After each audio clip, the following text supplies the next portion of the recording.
Here I am in a 4-cylinder Chevy Camaro. And while I'm in this 4-cylinder Camaro, I'm going to tell you why I think you might want this over the V8 version.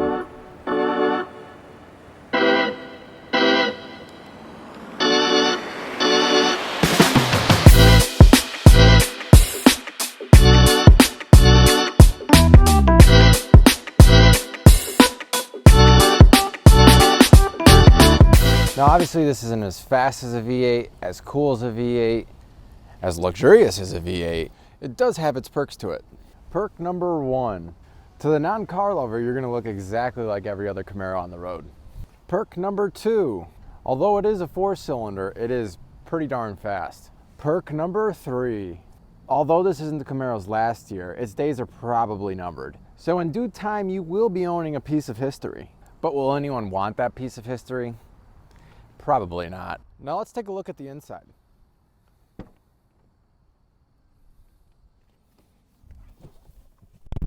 Taking a look at the inside, you can see that this is a pretty nice Camaro. And if you've ever been inside of a Camaro SS, this is pretty much exactly what it looks like. If you didn't get the manual version, I must add. Some nice things to note would be this leather wrap steering wheel with this gray stitching on the inside. And although this is a 1LT, there are no blank buttons anywhere. As you can see, no blanks, no blanks, no blanks in here, no blanks in here. Everything has a function. I love that about cars. But getting into all the buttons really quickly, I'm going to give you a quick rundown in case you're interested. On the left side of your steering wheel, you got your cruise control, your restore, your set, your cruise control cancel, your favorite toggles for your radio channels. On the right of your steering wheel, you can see you got your call decline button, your Siri button, all your menu buttons, and your select button. These menu buttons just control everything right there. So if you click up, whoops, didn't click up there. As you can see, it goes up. If you click to the side, not that side, but that side, it pulls up there. So simple as that. If you want to get to your light settings, it is on the left-hand side of your steering wheel on this stalk right here. And if you want to get to your windshield wiper settings, it is on the right-hand side of the steering wheel on this stalk right here. The push to start is on the right side of the steering wheel. And on the left-hand side of your steering wheel are only a few buttons. As you can see, you got your door handle right here. Unlock, lock, mirror settings right here. The window controls here are both automatic. Very nice. If you want to get to your trunk, it is on the very bottom of your door. It's not a very good place, but that's where it is on this Camaro. The screen is pretty small, but it is very nice. As you can see, you got Apple CarPlay and Android Auto. Also, it's a pretty clear screen. Now moving underneath that screen, you just got your home button, your track seek backwards button, your track seek forwards button, your power off button for your screen. You click it, and that muted my volume, so sorry for that. And your call answer button right here. Moving underneath all of that is all your climate controls. Defrost, hit your face, hit your feet, turn off your climate control. Auto, AC, recirculate the air. And then one weird thing about the Camaro is where you have to adjust the climates. On this vent right here, if you move it to the right, you make it hotter. If you move it to the left, you make it colder. On this vent to the right, if you move it to the right, you make it blow harder. If you move it to the left, you make it blow softer. It's probably the most unique thing about this Camaro is that right there. Moving underneath all of that, you can see you have your hazard control right here, your gear selector right here, which is pretty nice, I might add. No Camaro logo on the top, which some other Camaros do have.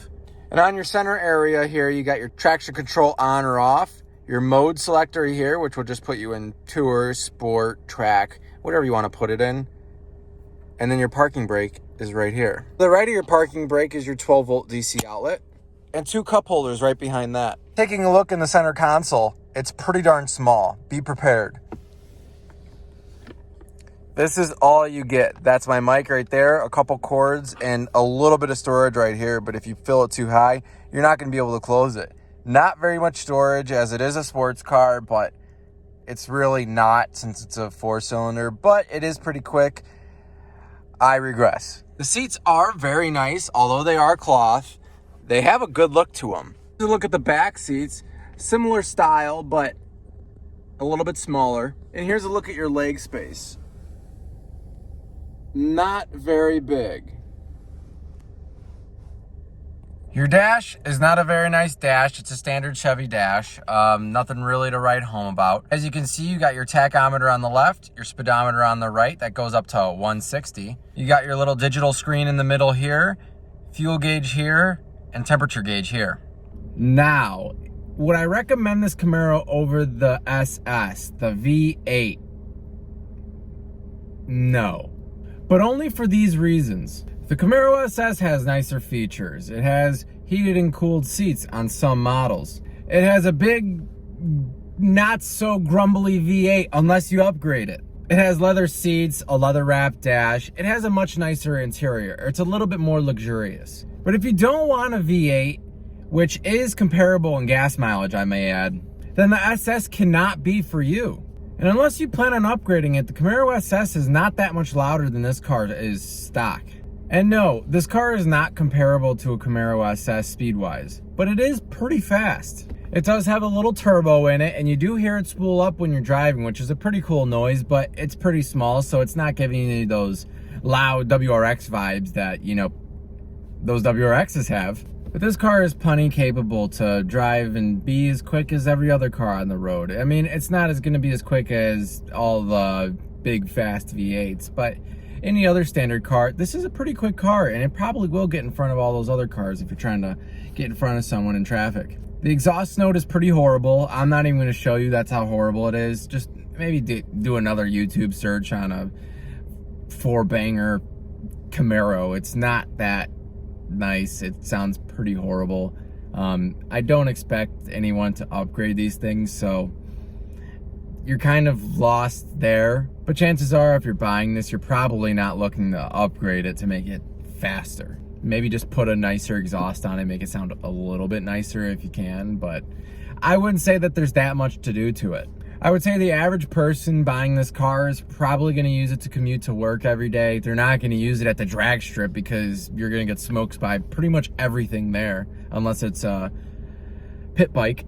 And these engines aren't known to be that reliable, but if you do get the 3.6 V6, it is a pretty nice engine. I know for a fact it has decent reliability. It depends on how you maintain it. So I'm sure it is the same with this car, but I know for a fact that most people don't maintain their cars that well, and if you don't maintain this, it's probably gonna break down a little bit sooner than you'd like. So maintain your cars. Although the rims aren't super duper fancy, the 5-spoke rims, I'll link them right now. They are very nice. I think that they look pretty cool, and they're kind of timeless, if you will. What else do I really have to say about this car? Not really that much. It's pretty quick, it's pretty smooth, it's pretty nice, and it's pretty affordable. You could find these starting at $25K, which isn't that bad. But you do have to remember, you do not have a back seat. So you're buying a $25,000 car that only has 2 seats, and there's not much storage to start with, even in the 2 seats. So final conclusion, I honestly think that this is a pretty decent car. Would I recommend it? Not necessarily, because it's not very practical. It doesn't have much space. The trunk is a decent size. The back seat is tiny. The front seat is pretty darn small. There's virtually no storage anywhere in this car. But all of that aside, the car drives pretty nice. It's pretty smooth. And I'm sure it's pretty reliable. It's a Chevy. You know, there's plenty of Chevy dealerships that you could take it to every single month, every half a year. Get a good checkup on it. You know, it's a Chevy Camaro. If you bought it, you probably like Camaros, so you're probably going to want to keep up on the maintenance. So would I rate it? Yeah, I'd give it a 6 out of 10. But what would I rate the Chevy Camaro SS? Because I have driven that before, multiple times actually. The Chevy Camaro SS, I'd give a 7.5 out of 10. These cars are kind of eh.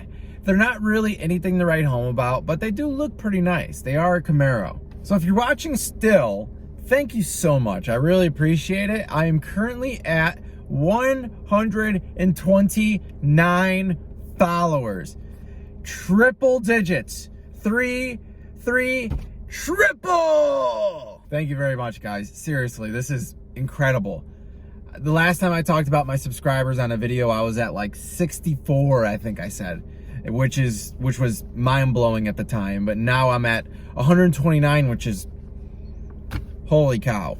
So do me a favor, if you're still watching, like, comment, subscribe, maybe check it out another video. They're pretty cool.